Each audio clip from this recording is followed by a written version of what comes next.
오늘 본문 로마서 6장 1절부터 14절까지를 저와 여러분이 같이 한 목소리로 함께 봉독하시겠습니다. 그런즉 우리가 무슨 말을 하리요? 은혜를 더하게 하려고 죄에 거하겠느냐? 그럴 수 없느니라. 죄에 대하여 죽은 우리가 어찌 그 가운데 더 살리요? 무릇 그리스도 예수와 합하여 세례를 받은 우리는 그의 죽으심과 합하여 세례를 받은 줄을 알지 못하느냐? 그러므로 우리가 그의 죽으심과 합하여 세례를 받음으로 그와 함께 장사되었나니 이는 아버지의 영광으로 말미암아 그리스도를 죽은 자 가운데서 살리심과 같이 우리로 또한 새 생명 가운데서 행하게 하려 함이라. 만일 우리가 그의 죽으심과 같은 모양으로 연합한 자가 되었으면 또한 주의 부활과 같은 모양으로 연합한 자도 되리라. 우리가 알거니와 우리의 옛사람이 예수와 함께 십자가에 못 박힌 것은 죄의 몸이 죽어 다시는 우리가 죄에게 종노릇하지 아니하려 함이니 이는 죽은 자가 죄에서 벗어나 의롭다 하심을 얻었습니다. 만일 우리가 그리스도와 함께 죽었으면 또한 그와 함께 살 줄을 믿노니 이는 그리스도께서 죽은 자 가운데서 살아나셨음에 다시 죽지 아니하시고 사망이 다시 그를 주장하지 못할 줄을 알미로라. 그가 죽으심은 죄에 대하여 단번에 죽으심이요 그가 살아계심은 하나님께 대하여 살아계심이니 이와 같이 너희도 너희 자신을 죄에 대하여는 죽은 자요 그리스도 예수 안에서 하나님께 대하여는 살아있는 자로 여길지어다. 그러므로 너희는 죄가 너희 죽을 몸을 지배하지 못하게 하여 몸의 사욕에 순종하지 말고 또한 너희 지체를 불의의 무기로 죄에게 내주지 말고 오직 너희 자신을 죽은 자 가운데서 다시 살아난 자같이 하나님께 드리며 너희 지체를 의의 무기로 하나님께 드리라. 죄가 너희를 주장하지 못하리니 이는 너희가 법 아래 있지 아니하고 은혜 아래에 있습니다. 아멘. 기도하시겠습니다. 하나님, 그리스도 안에서 하나님께서 우리에게 허락하여 주신 그 신앙인의 신자의 진정한 정체성, 그것을 어떻게 응답하며 은혜가 이끄시는 대로 순종하면서 어떻게 그것을 성취해 나갈지 깨닫는 이 시간 되게 도와주시옵소서. 모든 말씀 예수님의 이름으로 기도드립니다. 우리의 신앙, 기독교 영성이라는 것은 하나님과의 관계로 시작이 되고 또 그 사랑의 관계를 이루어 나가는 것이라고 할 수 있습니다. 또 기독교 영성은 새로운 패러다임을 받게 되는 것이죠. 우리가 마음과 지식에까지 새로움을 받게 되고 누스, 우리의 이성, 우리의 생각이 완전히 달라져서 하나님 나라의 가치를 추구할 수 있는 사람이 되는 것입니다. 그리고 우리의 영성이라는 것은 훈련을 통해 성장하며 주님을 닮아가게 되는 것이죠. 우리가 지난 시간에 나누었던 것은 우리의 신앙은 새로운 정체성을 하나님께로부터 받는 것입니다. 이것은 하나님이 자기의 아들을 희생시켜서 그분의 생명을 우리에게 주셨을 뿐만이 아니라 우리의 생명을 그리스도의 생명과 교환시켜 주셨기 때문에 우리는 새로운 존재가 되는 것입니다. 뒤바뀐 생명, 우리가 타고난 비오스, 생물학적인 생명만을 가지고 믿지 아니하는 모든 사람들과 거듭나지 않은 불신자들과 똑같은 생명으로 살아가는 것이 아니라 우리는 신비스럽게도 하나님의 생명, 조회라는 특별한 생명을 받아서 겉으로 보기에는 구별할 수 없죠. 그러나 우리의 생명은 신비스럽게 그리스도와 함께 하나님 안에 감추어져 있다가 예수님이 영광스럽게 재림하시는 날 우리가 지금 소유하고 있는 이 구원받은 생명, 하나님의 생명이 얼마나 놀라운가를 우리는 그때 분명히 알 수 있게 될 것입니다. 그래서 이 정체성이라는 것은 하나님께로부터 우리에게 허락된 것인 동시에 우리가 그 정체성에 걸맞는 삶을 살아감으로써 그 하나님의 부르심에 응답해야 하는 문제인 것이죠. 제가 지난 시간에 불교에서도 이 진리를 깨닫는 데 있어서 구도의 길에서 두 가지가 있다는 뿌리 깊은 논쟁이 있다는 것을 말씀드렸습니다. 도노돈수, 도노점수 논쟁. 깨달음이 단번에 오는가, 그러면 깨달음이 단번에 왔는데도 계속해서 수양을 해야 하는가?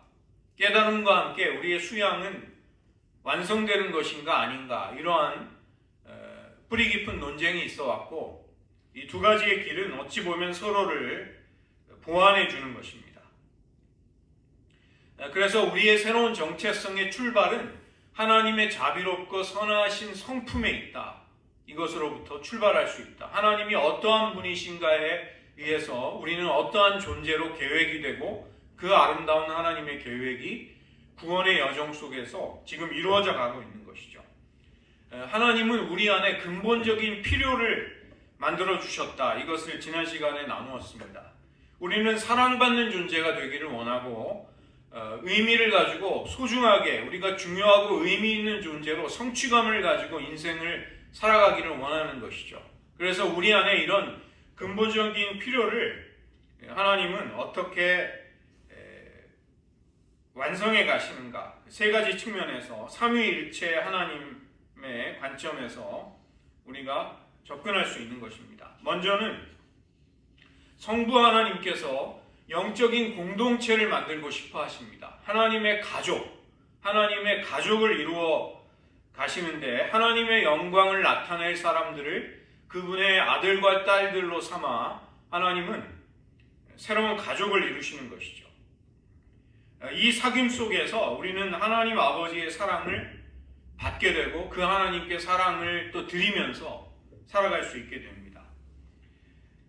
조건 없는 사랑과 연약한 우리들, 하나님께 심지어 반역하고 하나님과 원수되었던 우리를 향해서도 아들을 내어주시는 사랑을 통해 하나님은 그 사랑을 확증해 주신 것이죠. 보라, 아버지께서 어떠한 사랑을 우리에게 주사 하나님의 자녀라 일컬음을 얻게 하셨는가? 우리가 그러하도다. 우리가 하나님의 가족이 되도록 하심으로써 우리 안에 깊은 필요를 하나님은 채워나가시려고 하는 것입니다. 두 번째는 성자 예수님이신데, 성자 예수님도 영적인 공동체를 세우십니다. 그리스도께서 머리가 되시고 신자들을 그분의 몸으로 삼으시는 그런 공동체를 세우시는 것이죠. 우리는 지금 이 땅에 홀로 독립적으로 존재하는 사람들이 아닙니다. 머리가 되신 그리스도의 몸이 되어서 그 몸의 각 지체가 되어서 지금 이 땅에 신자로 살아가고 있는 것입니다. 그래서 우리가 그리스도의 몸을 이루고 있다는 이 진리 속에서, 이 사실 속에서 우리 영혼의 깊은 필요는 거기서 충족이 될 수 있는 것이죠. 세 번째는 성전인데, 성령 하나님도 이 땅에 공동체를 세우십니다. 바로 그리스도께서 모퉁이 돌이 되시고 산돌로 지어지는 성전을 이 땅에 세우시는 것이죠. 우리는 그 성전의 건축 재료가 되는 것입니다. 하나님의 성전의 산돌로 우리가 거기에 속해 있음으로 인해서 우리는 만족과 또 인생을 무엇을 성취하며 살아갈 것인가, 방향성을 거기에서 얻을 수 있게 되는 것이죠. 우리에게 시간과 기회를 왜 허락하셨는가? 하나님은 특별히 성령께서는 그분의 뜻대로 우리에게 각양, 신령한 은사들을 나누어 주십니다. 그것을 통해 우리는 그리스도 안에 성전을 이루어가면서 하나님의 선하신 뜻을 성취해 나가는 것이죠.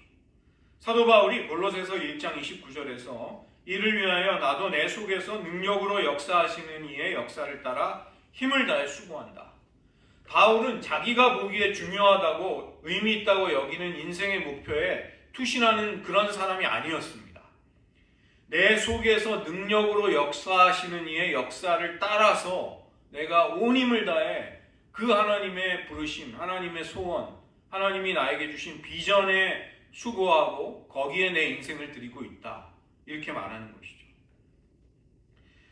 우리는 우리의 필요를 채우기 위해서 사람이나 사물이나 환경을 의지하는 대신에 그것들을 초월할 수 있는 시각이 필요합니다. 하나님이 아닌 모든 것은 불안정하고 불확실하기 때문이죠. 그러한 것들을 의지할 때 그 마지막은 낭패와 실패로 끝나기가 쉬운 것입니다. 아무리 뛰어난 인간 지도자도 우리를 실망시키기 마련입니다. 또 육신이 원하는 것을 쫓을 때 우리의 필요를, 진정한 갈망을 채울 수 없게 됩니다. 기껏해야 안정과 평안의 그럴듯한 모습만 만들어낼 뿐 진정한 것을 만들지는 못하는 것이죠. 도리어 우리는 하나님 한 분이면 충분하다. 하나님이 진정으로 나를 충만하게 만족시켜 주실 수 있다. 이런 담대함을 가져야 하겠습니다. 그런 믿음을 가졌다는 것이 우리의 관계가 어려워지고 우리의 삶에 실패와 고난, 거절과 고통이 있을 때 마치 그것이 없는 양 거짓되게 행동하라는 것은 아닙니다.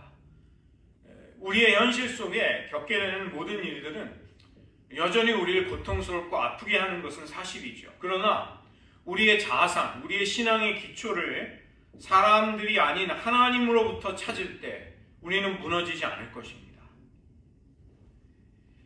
하나님이 우리를 부르시고 우리를 사랑하신다는 그 관계 속에서, 하나님이 우리를 향해 가지고 계신 계획 속에서 우리는 중요하고 만족스러운 존재가 될 수 있는 것입니다.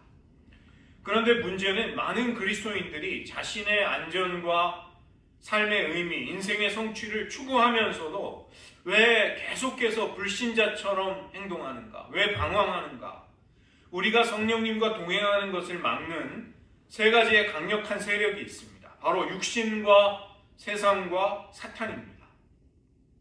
이 육신이라는 것은 우리의 몸, 소마를 의미하는 것이 아니라 사르크스, 우리의 안에 존재하는 죄성, 죄의 힘, 죄의 법을 말하는 것이죠. 우리는 십자가의 죽임을 당하신 그리고 부활하신 그리스도와 연합함으로 우리의 옛사람은 십자가에 못 박혔습니다. 그런데 사도 바울은 죄의 법이 우리 안에 역사한다, 이렇게 말하는 것이죠. 우리가 새로운 영, 성령을, 새로운 마음과 새 영, 하나님의 영을 받았음에도 불구하고 우리는 여전히 육체적인 필요와 욕망을 가진 동일한 몸에 아직은 휩싸여 있는 것입니다. 우리의 지정의라는 개성이 순간적으로 신앙을 가졌다고 단번에 변화되지 않습니다. 낡은 가치와 뿌리 깊은 습관, 행동들이 뿌리채 뽑히지는 않는 것이죠. 그래서 우리는 우리의 새로운 정체성, 우리의 새로운 새 사람이라는 새로운 신분에 대해서 계속해서 전진하면서 주님을 닮아가야 할 필요가 있는 것입니다. 우리의 정체성의 근거를 하나님이 나를 어떻게 생각하시는가에 두어야 하는데 우리는 아직도 다른 사람들이 나를 어떻게 생각하는가, 그리고 내가 나를 어떻게 생각하는가에 두고 있는 경우가 많다는 것입니다. 우리를 둘러싸고 있는 이 세상, 이 시대 정신, 그리고 문화라는 강력한 힘이 우리를 계속 미혹하고 있습니다. 그래서 내가 진정으로 누구인가를 우리는 자꾸만 성경적인 가치관이 아닌 세상의 기준으로 바라보면서 이제 낙심하기도 하고 절망하기도 하고 고통스러워하기도 하는 것이죠. 그리스도 안에 있는 우리의 시각을, 믿음의 시각을 자꾸만 앗아가려고 하는 것입니다. 성경이 우리를 이 땅에서 순례자로, 믿음의 순례자로, 하늘의 시민권자라고 선포하는데도 우리는 여전히 이 땅에서 어려움을 겪고 있는 것이죠. 그래서 성경의 진리를 가지고 우리의 마음을 계속해서 새롭게 하는 것이 우리에게는 절실히 필요한 것입니다. 이민자로 살아가는 우리들 역시 정체성의 싸움을 하고 있는 것이죠. 이민 1세대들은 대부분 자신의 선택과 결정으로 이 삶에 뛰어드신 분들입니다. 그러나 사회적인 자아를 실현하기가 어렵다 보니까 이제 교회가 가장 손쉽고 만만한 장소가 되는 것이죠. 그래서 교회 안에서 이렇게 예상하기 힘든 굉장히 예상 밖의 행동, 성품, 이러한 것들이 이제 튀어나오게 됩니다. 이민교회에서 일어나는 많은 문제와 아픔은 이 정체성을 찾으려는 힘겨운 싸움과 분명히 관련되어 있는 것이 많이 있죠.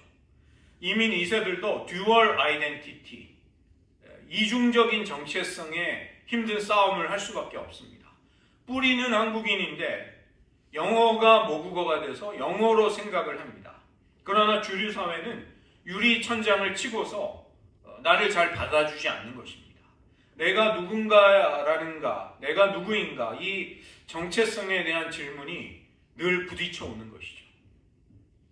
우리의 영적인 삶을 방해하는 세 번째 요소는 사탄입니다. 우리를 무력하게 하기 위해서 사탄은 세상과 육신을 통해 우리를 끊임없이 낙심시키고 의기소침하게 만들고 우리를 패배하게 하려고 하는 것이죠. 그러나 사탄이 그리스도 안에 있는 우리의 생명을 파괴할 수는 없는 것입니다. 우리가 하나님과 누리는 사랑의 관계를 사탄은 어떠한 경우라도 훼손하거나 망가뜨릴 수 없는 것이죠. 그러나 이런 힘들은 끊임없이 우리를 대항하면서 싸움을 걸고 있습니다. 그래서 우리는 영원의 관점, 영원한 관점과 시각을 자꾸만 길러야 할 필요가 있는 것입니다.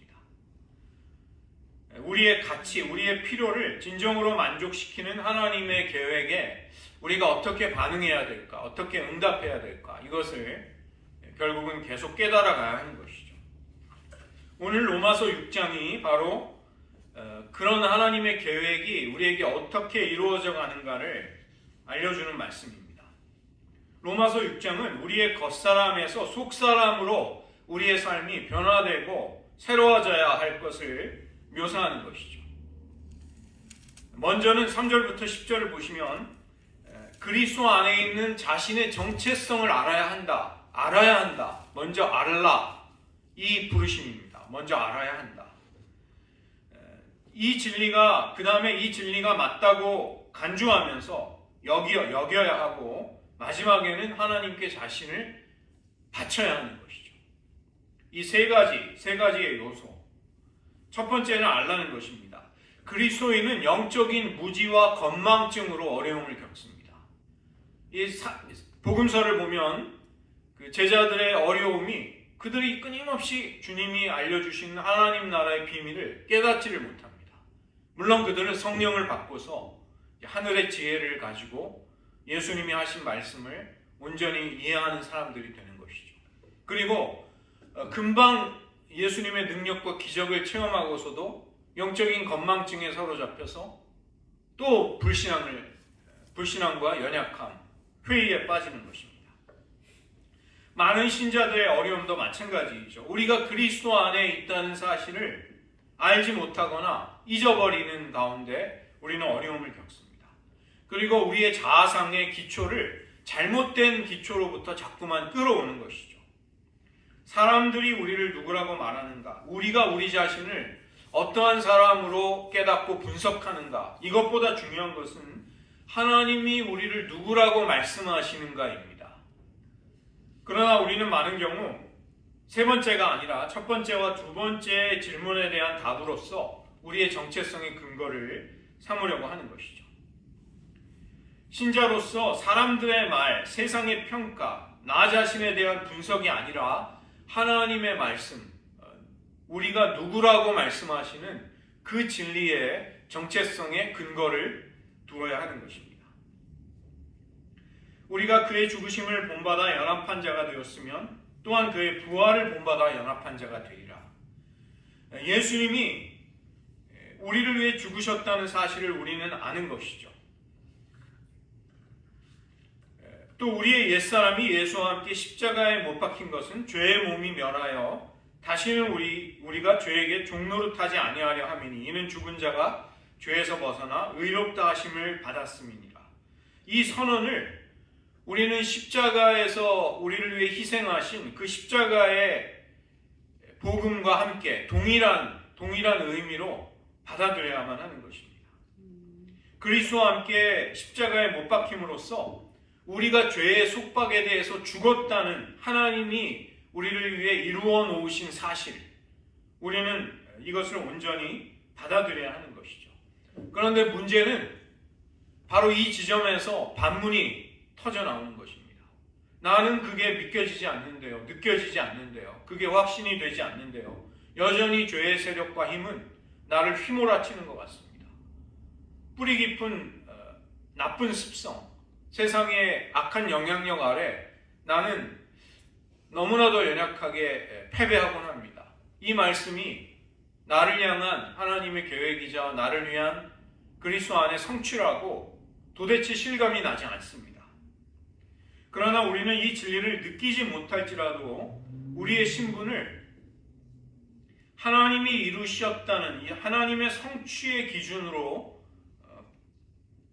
판단해야만 하겠습니다. 우리의 신분이라는 것은 선물이기 때문에 그런 것이죠. 그리스도 안에 있는 우리의 안전함과 중요성, 우리의 가치라는 것은 세상의 실패 혹은 누군가의 거절로부터 취소당하거나 위협을 받을 수는 없는 것입니다. 확고하고 흔들릴 수 없는 나의 나됨, 신자의 정체성, 이것이 이미 허락이 된 것이죠. 그래서 우리의 행위는 우리가 어떻게 살아가는가는 우리가 가지고 있는 믿음의 근거를 두어야 합니다.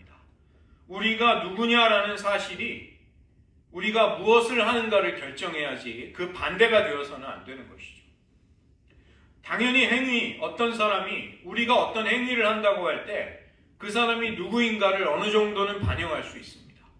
그러나 그가 누구인가가 그의 행위에 의해서 결정이 되는 것은 아니라는 것입니다. 우리의 정체성은 그리스도 안에서 이미 얻은 새로운 생명의 근거를 두는 것이죠. 로마서 1장부터 5장이 구원에 대한 진리를 이야기해주고 6장부터 8장은 그것을 근거로 해서 우리가 거룩해지고 성장할 수 있다는 진리를 말씀해주고 있는 것입니다. 먼저는 하나님께서 그리스도 안에서 그리스도를 통해 우리를 위해 행하신 일들을 배워야 하고 알아야 하는 것이죠. 두 번째는 그 진리를 우리의 것으로 간주하며 여길 수 있어야 합니다. 바울은 우리의 참된 정체성이 그리스도의 죽으심과 장사 지내심과 부활에 연합한 것에 의해 결정이 된다, 이렇게 설명을 하죠. 그리고 진리를 아는 것에서 이제 진리를 믿는 것으로 우리의 초점을, 우리의 강조점을 옮기는 것입니다. 그게 11절입니다. 이와 같이 너희도 너희 자신을 죄에 대하여는 죽은 자요 그리스도 예수 안에서 하나님을 대하여는 산 자로 여길지어다. 진리를 알고 배워야 할 뿐만 아니라 그 하나님의 진리를 나의 것으로, 나에게 시연된 것으로 여기고 간주할 줄 알아야 하는 것이죠. 우리는 보통 여긴다, 어떤 사실을 그렇다고 여긴다고 할 때 실제 여부와는 상관없이 그냥 그렇게 받아들이고 생각하는 것을 여긴다, 간주한다고 생각합니다. 그냥 그렇게 간주해라. 그러나 여기 헬라어 동사가 로기조마이라는 말인데 이것은 회계 용어입니다. 지출이 일어나거나 수입이 일어날 때 회계 장부의 정확한 곳에 그 내용을 쓰는 것입니다. 그게 로기조마입니다. 그것이 간주하는 것입니다. 손실이면 손실로 간주하고 수입이면 수입으로 잡는 것, 그것이 사도 바울이 여기라고 할 때 쓰고 있는 로기조마이, 그 뜻입니다. 지난번에 창고 공사를 마치고 나서 이진선 장로님께서 봉사자들을 데리고 비원에 가서 짜장면을 사주셨습니다.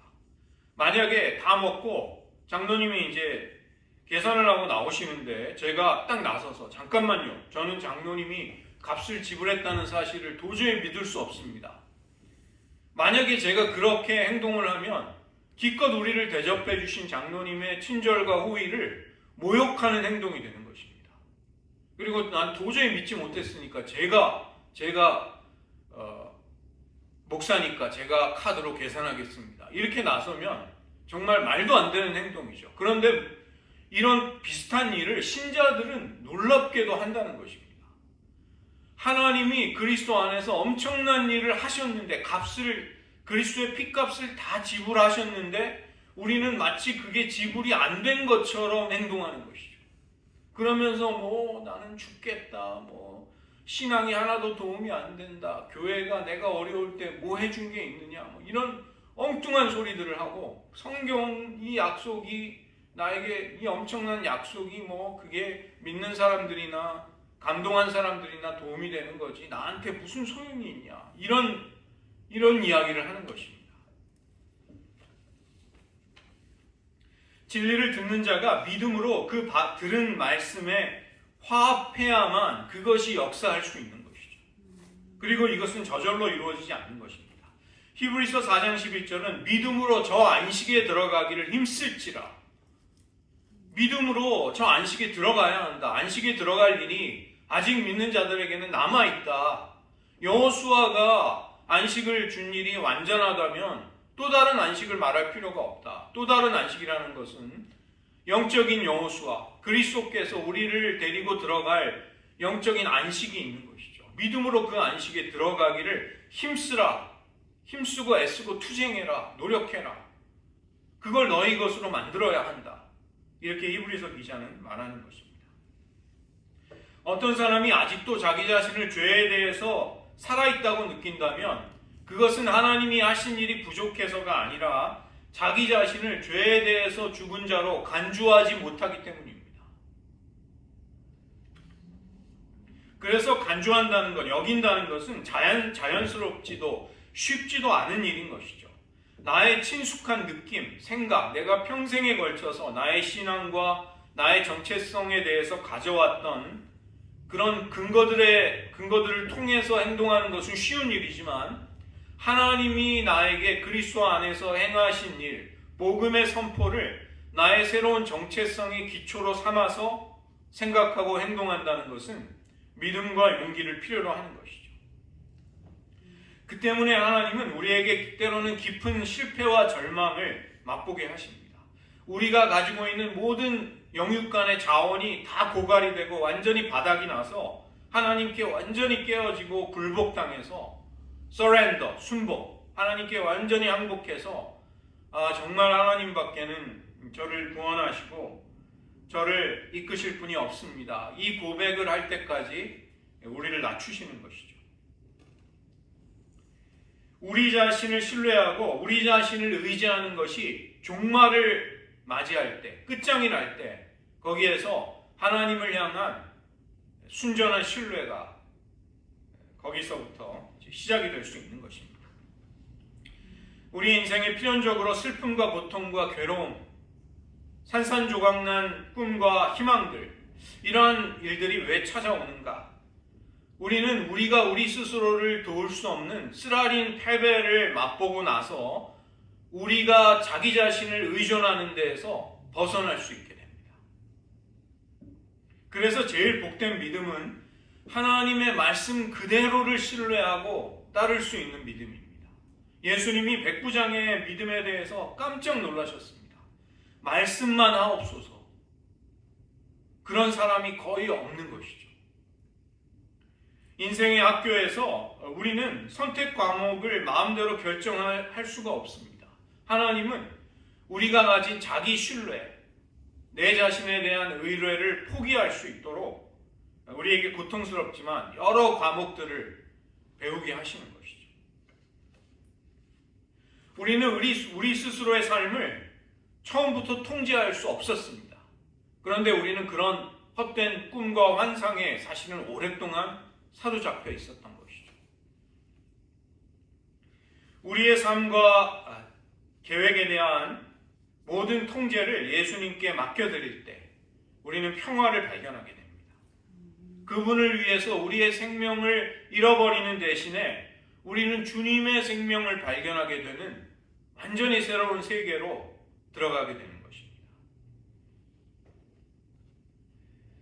사도 바울이 아버지께서 지혜와 계시의 정신을 푸뉴마니까 지혜와 계시의 영을 너에게 주사 하나님을 알게 해달라, 이런 기도를 드립니다. 문제는 에베소 교인들은 이미 하나님을 다 아는 사람들이었죠. 왜 그런 기도가 필요했는가? 부르심의 소망, 기업의 영광의 풍성함, 하나님이 베푸신 능력의 지극히 크심을 알려면 지혜와 계시의 영이 이미 믿는 신자들에게 또 필요했던 것입니다. 그래서 우리는 신앙을 어떤 이론이나 정보로만 접할 수가 없는 것입니다. 하나님이 우리를 변화시키기 위해, 우리를 주님을 닮은 존재로 만드시기 위해 어떤 일을 행하셨는가? 그 근거가 무엇인가? 우리가 주목해야 할, 깨달아야 할 진리가 무엇인가? 이것을 알 수 있도록 지혜와 계시의 영이 우리에게 계속 부어져야 하는 것이죠.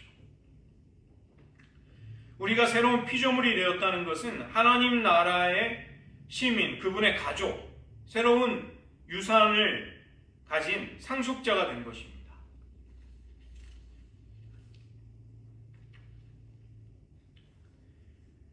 이것은 하나님이 모든 것을 하시게 하라, 우리가 아무것도 할 필요가 없다는 수동성의 함정에 빠져서는 안 되는 것이고, 도리어 하나님의 은혜를 입었기에 그렇다면 내가 그 하나님의 사랑과 은혜에 너무 감사해서 응답하기 위해 어떤 일을 해야 할까?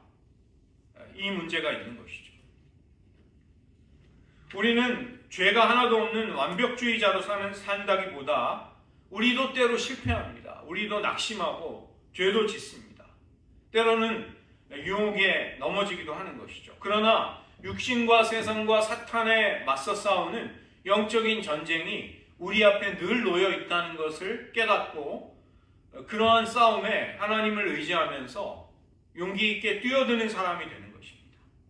우리의 육신은 재림하시는 주님을 뵙기 전까지 우리 안에 제거될 수 없는 것이죠. 우리는 이 사르크스, 육신의 죄성을 안고 그것과 싸우면서 성화의 길을 걸어가고 있는 것입니다. 그래서 세 번째는 우리 자신을 하나님께 드리는 것이죠. 그리스도 안에서 하나님이 우리에게 행하신 일들을 깨닫고 그 진리의 근거에서 그것을 나의 것으로 여기며 살아갈 때 우리는 우리의 몸을 하나님께 드리는 것으로 우리의 정체성을 이루어가게 됩니다. 6장 12절과 13절의 말씀입니다. 너희는 죄로 너희 죽을 몸에 왕노릇하지 못하게 하여 몸의 사욕을 순종하지 말고 너희의 지체를 불의의 병기로 죄에 들이지 말고 오직 너희 자신을 죽은 자 가운데서 다시 산 자같이 하나님께 드리며 너희 지체를 의의 병기로 하나님께 드리라. 죄의 도구와 불의의 병기가 되었던 우리의 몸이 이제는 하나님께 바쳐져서 의의 병기가 되어서 하나님의 영광을 나타내는 일에 사용되기를 헌신하는 것입니다. 영적인 삶이 바로 서기를 원한다면 아는 것, 그리고 진리를 나의 것으로 간주하는 것, 거기에 나를 하나님께 드리는 것, 이 세 가지가 매일의 우리의 영적인 습관이자 실천이 되어야 하는 것입니다.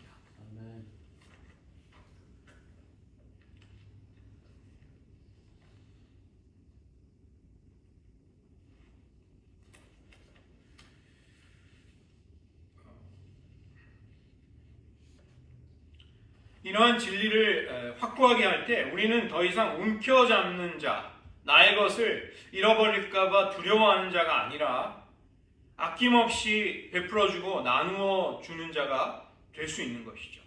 하나님께로부터 충만하게 받은 바가 무엇인지를 알 때 우리는 아낌없이 베풀어주는 자로 살아갈 수 있게 됩니다. 제가 C.S. 루이스가 Mere Christianity, 순전한 기독교라는 그의 책에서 저는 한 구절을 인용했었는데 그 제일 중요한 부분만 제가 설명드리겠습니다.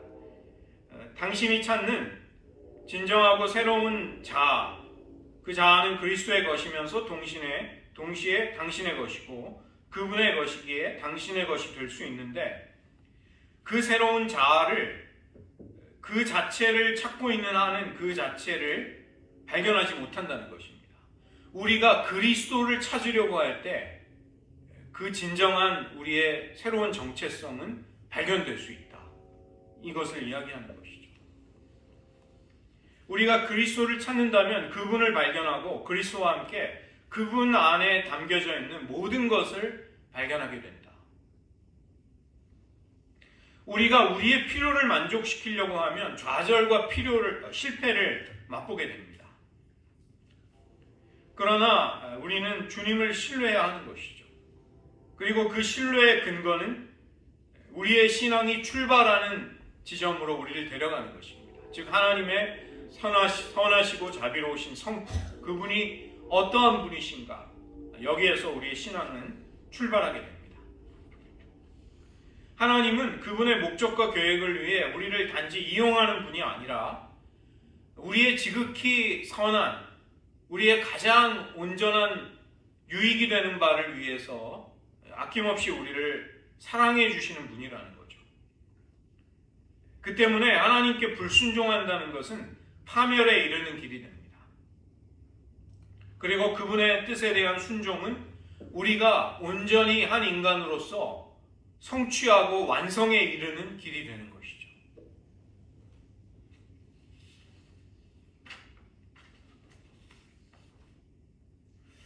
제가 너무 많은 거를 지금 시간은 없는데 가져온 것 같은데 빨리빨리 하겠습니다. 우리에게 교환이 된 생명, 우리의 생명을 하나님이 바꾸셨다는 것, 그것은 그리스도의 삶이 인간의 존재 속에 찾아와 주님의 생명을 나타내고 표현하게 된다는 것입니다. 갈라디아서 2장 20절, 정말 중요한 구절이죠. 내가 그리스도와 함께 십자가에 못 박혔나니 그런즉 이제는 내가 산 것이 아니요 오직 내 안에 그리스도께서 사신 것이라. 이제 내가 육체 가운데 사는 것은 나를 사랑하사 나를 위하여 자기 몸을 버리신 하나님의 아들을 믿는 믿음 안에서 사는 것이다. 우리의 존재, 우리의 마음은 주님이 내주하시는 장소가 되는 것입니다. 그래서 우리 안에서 내가 내 생명을 표현하고 단지 살아내는 그런 것이 아니라 내 안에 계신 그리스도가 그분의 생명을 살아내시는 삶이 되는 것이죠. 이것이 신자의 삶의 비밀입니다. 사도 바울도 빌립보 감옥에서 이는 내게 사는 것이 그리스도니 죽는 것도 유익함이라. 내 안에 그리스도께서 사신다. 이제 내가 주님을 위해 살아도 유익하고 죽어도 유익하다. 요한복음 14장 20절에서 너희가 내 안에 내가 너희 안에, 예수님은 가장 간단한 표현으로 이 심오한 진리를 말씀하시는 것입니다. 너희가 내 안에라는 것은 그리스도 안에 있는 우리의 삶, 우리가 주님과 맺는 관계를 말하는 것이고, 내가 너희 안에, 이 표현은 우리가 그리스도와 갖게 되는 교제를 말하는 것이죠. 주님이 우리 안에 거하심으로써 우리가 주님과 나누는 사랑의 삶. 그래서 너희가 내 안에 있다는 것은 우리의 위치와 신분이 여기에 관련이 되고, 내가 너희 안에 있다는 것은 우리의 영적인 상태, 하나님의 뜻을 이루어 나가는 우리의 응답, 이것이 관련이 되는 것입니다. 예수님은 우리를 위해 주님의 생명을 십자가에서 주셨죠. 그리고 나서 그것으로 끝나는 것이 아니라 주님의 삶이 우리 안에서 이루어지게 하십니다.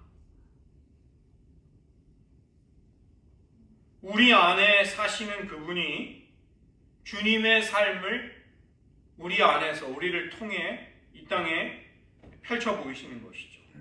우리는 생물학적인 생명, 영적인 생명 모두가 다 우리는 생명을 만들어낼 수 있는 존재가 아닙니다. 다만 받은 생명이 어떠한가를 표현하고 드러낼 수 있는 존재인 것이죠. 베드로후서 3장 18절은 우리 주 곧 구주 예수 그리스도의 은혜와 저를 아는 지식에서 자라가라. 끊임없는 믿음의 성장을 베드로 사도는 당부하고 있는 것입니다.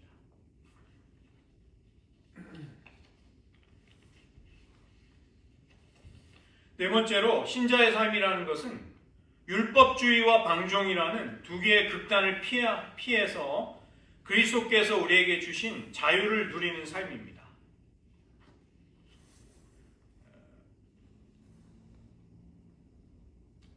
많은 신자들은 진정한 삶과 또 형식적인 삶이 무엇인가, 이것을 혼동하기가 쉽습니다.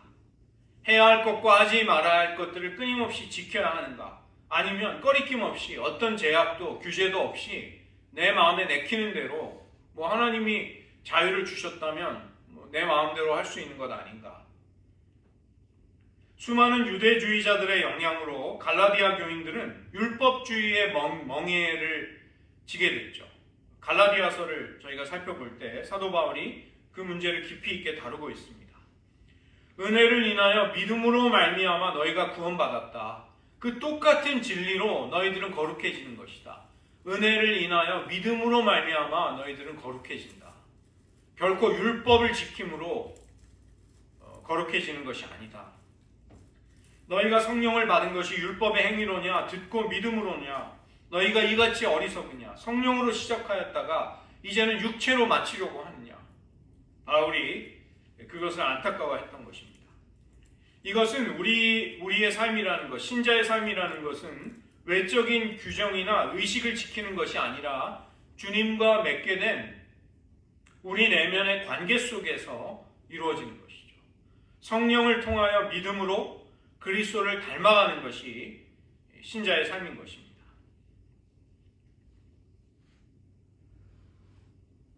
율법주의가 이것을 해라 하지 마라 이렇게 말할 때 그 반대편에 맞은편에 있는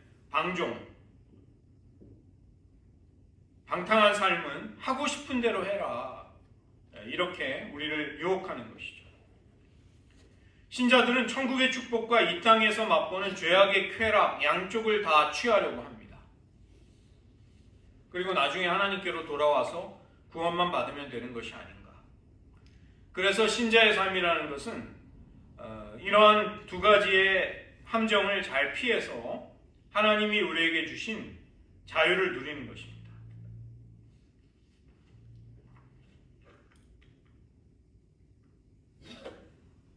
율법은 우리에게 무엇을 하라 하지 마라를 강조할 때 은혜는 하나님께서 그리스도 안에서 우리에게 이미 무엇을 하셨는가를 우리에게 말씀하시는 것이죠. 그 중간에 보시면 율법의 초점은 해야만 하는 것에 초점을 둡니다. 그러나 은혜는 원하는 것, 하나님이 우리에게 원하시는 것, 거듭난 우리가 새로운 생명을 가지고 진정으로 갈망하게 되는 것, 이것이 무엇인가를 중요하게 여기는 것입니다. 제가 기독교 영성에서는 우리의 소원과 욕구와 갈망이 배제되지 않고 굉장히 중요하다는 것을 말씀드렸습니다. 하나님의 은혜는 우리의 소원과 갈망을 변화시키는 것이죠. 우리는 이전에 소원하지 않았던 것을, 이전에 갈망하지 않았던 것을 갈망하고 원하는 사람들로 변화되는 것입니다. 그래서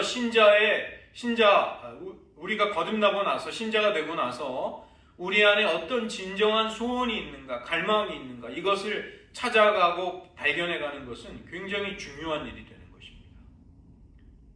너의 소원, 너의 계획, 너의 갈망은 다 필요 없다. 그것을 다 버려라. 이런 것은 진정한 의미의 기독교 신앙이 아닌 것입니다. 마지막으로 우리의 신분과 행위가 있습니다.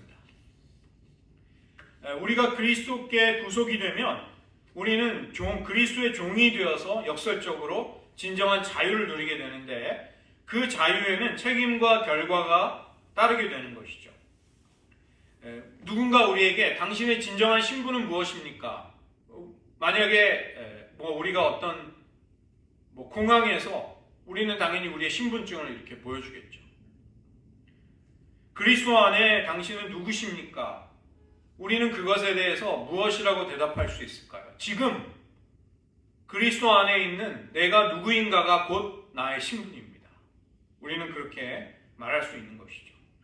우리가 그리스도 안에 누구인가, 하나님에 의해서 이루어진 진실, 우리는 그것이 진정한 나 자신을 규정하고 설명할 수 있다. 이렇게 대답할 수 있습니다. 우리는 하나님의 권속, 하나님의 가족이라고 부름을 받은 것이죠. 그리고 우리의 행위는 점점 더 우리의 신분에 걸맞는 모습으로 변화되어 갈 것입니다.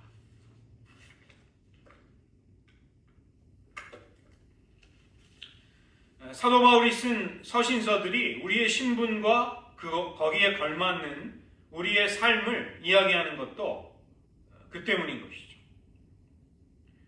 우리의 신분은 이미 결정이 되고 완성이 됐습니다. 그러나 우리의 행위를 통해 우리는 우리의 신분에 걸맞는 우리의 정체성에 합당한 삶을 계속해서 실천하고 행동해 나가는 것이죠. 우리의 신분이 하나님과의 맺게 되는 결정적인 관계를 통해 이루어진다면 우리의 행위는 주님과의 교제 속에서, 사랑의 교제 속에서 우리의 행위, 우리의 성품, 우리의 삶의 모습들은 나오게 되는 것입니다. 그러나 여기에 공통점이 있습니다. 은혜를 인하여 믿음으로 우리가 누구인가가 결정이 되고 우리가 주님을 닮아가고 주님의 선하신 뜻을 행하는 자가 될 수 있는 것, 주님을 기쁘시게 어떻게 살아갈 수 있는가, 그것 역시 은혜를 인하여 믿음으로 이루어지는 것입니다.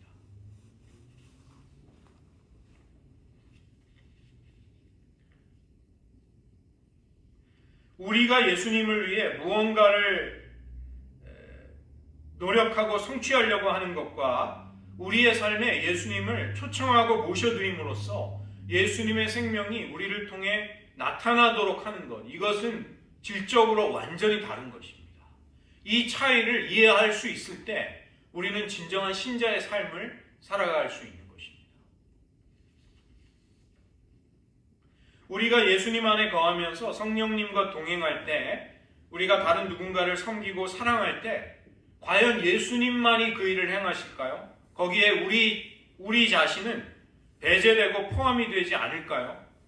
저는 분명히 우리가 거기에 포함되어 있다고 생각합니다.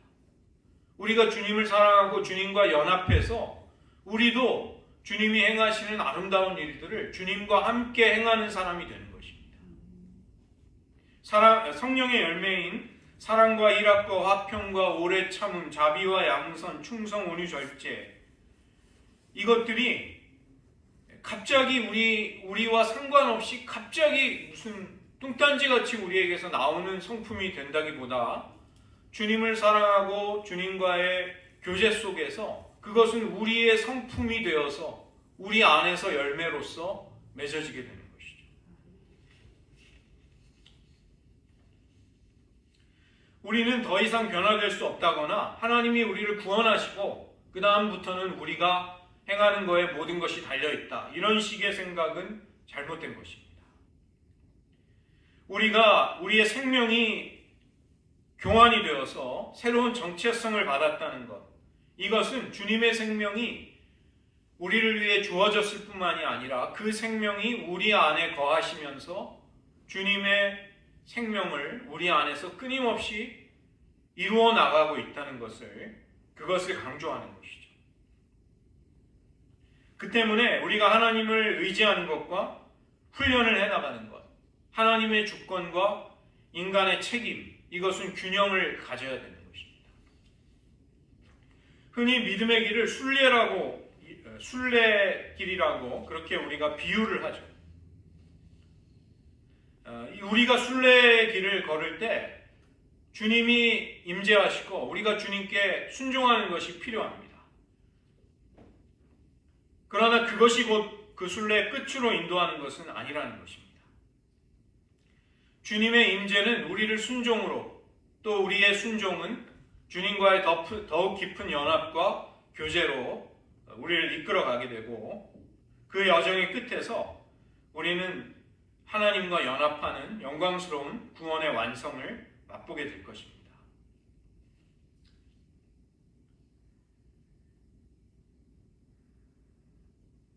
그래서 우리 안에 임재하시는 그리스도, 내가 너희 안에 거한다는 것을 강조하시면서도 또 내 안에 거하라, 그것을 당부하시는 주님의 음성을 우리는 듣는 것이죠.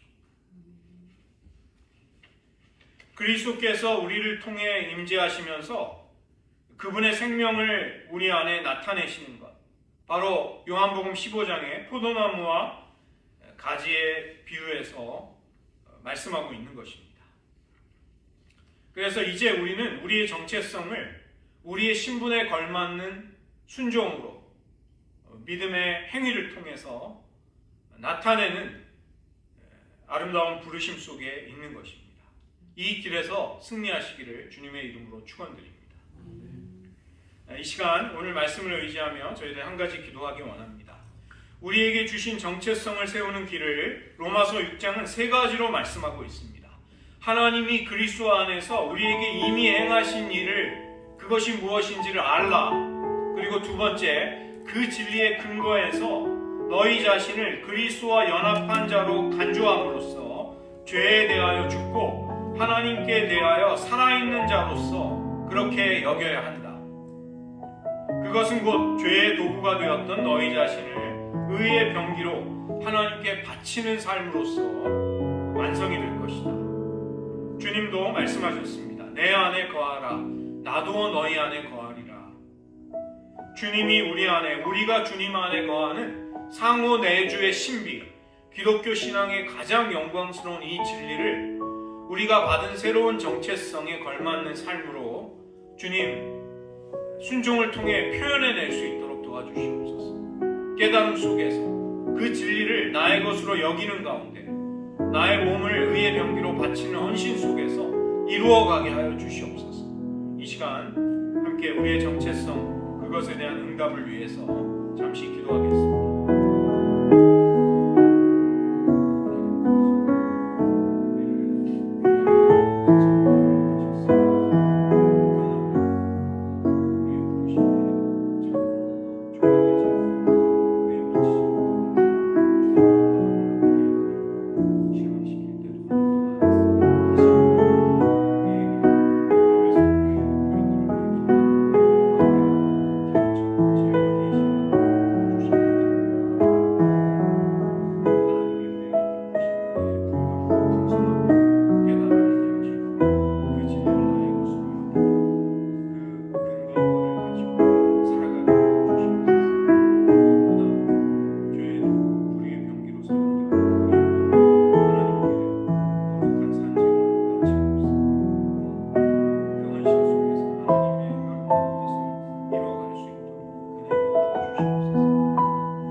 하나님께서 우리에게 그리스도 안에서 행하신 그 위대한 구원의 일들을 깨달아 알게 하심으로써 우리를 구원하시고 또 그 진리를 우리의 것으로 여기며 죄에 대하여 죽은 자로 하나님께 대하여 살아있는 자로 우리 자신을 여기는 진정한 정체성에 걸맞는 삶을 살아가도록 도와주시옵소서. 과거에 우리의 삶이 불의의 병기로 죄의 도구로 쓰였다면 이제는 그 삶을 뉘우치면서 하나님을 위한 의의 병기가 되어 하나님께 아름다운 명예와 영광을 돌려드리는 삶을 살기 원합니다. 하나님, 그리스도께서 우리 안에, 우리가 그리스도 안에 거하는 내주의 신비, 기독교 신앙의 영광을 하나님 잃어버리지 않도록 도와주시옵소서. 내가 수고하고 애써서 주님을 기쁘시도록 애쓰는 삶이 아니라 우리 안에 주님을 모셔드리고 주님의 생명이 우리 안에서 주님의 일을 이루어 나가는 가운데 우리와 주님이 함께 하나님의 일을 이루어 나가는 그 기쁨을 맛보게 하여 주시옵소서. 하나님과의 관계 속에서, 무엇보다 하나님과의 교제 속에서 우리가 부르심을 받은 새롭게 허락된 그 정체성에 걸맞는 삶을 통해 하나님께 영광을 돌리게 하여 주시옵소서. 모든 말씀 예수님의 이름으로 기도드립니다. 아멘.